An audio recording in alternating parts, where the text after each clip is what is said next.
Revelation chapter 14, English Standard Version. Then I looked, and behold, on Mount Zion stood the Lamb, and with him 144,000 who had his name and his Father's name written on their foreheads. And I heard a voice from heaven like the roar of many waters, and like the sound of loud thunder. The voice I heard was like the sound of harpists playing on their harps. And they were singing a new song before the throne, and before the 4 living creatures, and before the elders. No one could learn that song except the 144,000 who had been redeemed from the earth. It is these who have not defiled themselves with women, for they are virgins. It is these who follow the Lamb wherever he goes.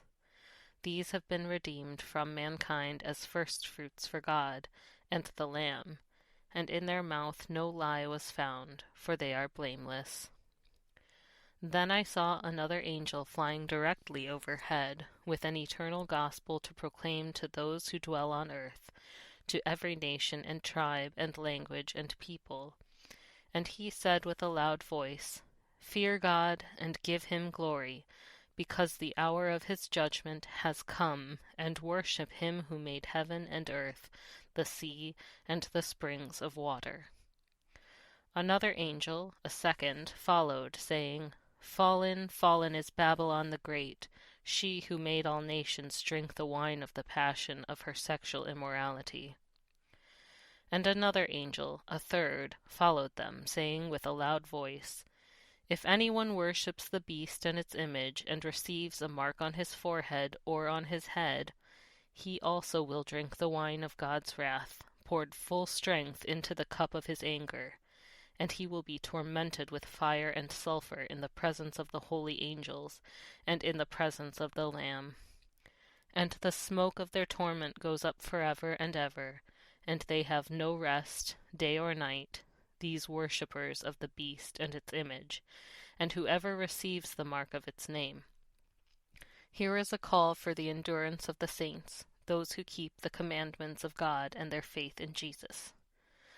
And I heard a voice from heaven saying, "Write this, Blessed are the dead who die in the Lord from now on. Blessed indeed, says the Spirit, that they may rest from their labors, for their deeds follow them." Then I looked, and behold, a white cloud, and seated on the cloud one like a son of man, with a golden crown on his head, and a sharp sickle in his hand. And another angel came out of the temple, calling with a loud voice to him who sat on the cloud, "Put in your sickle and reap, for the hour to reap has come, for the harvest of the earth is fully ripe." So he who sat on the cloud swung his sickle across the earth, and the earth was reaped. Then another angel came out of the temple in heaven, and he too had a sharp sickle.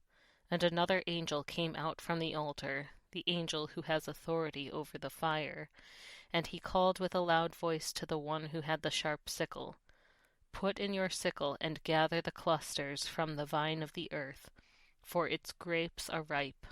So the angel swung his sickle across the earth, and gathered the grape harvest of the earth, and threw it into the great winepress of the wrath of God.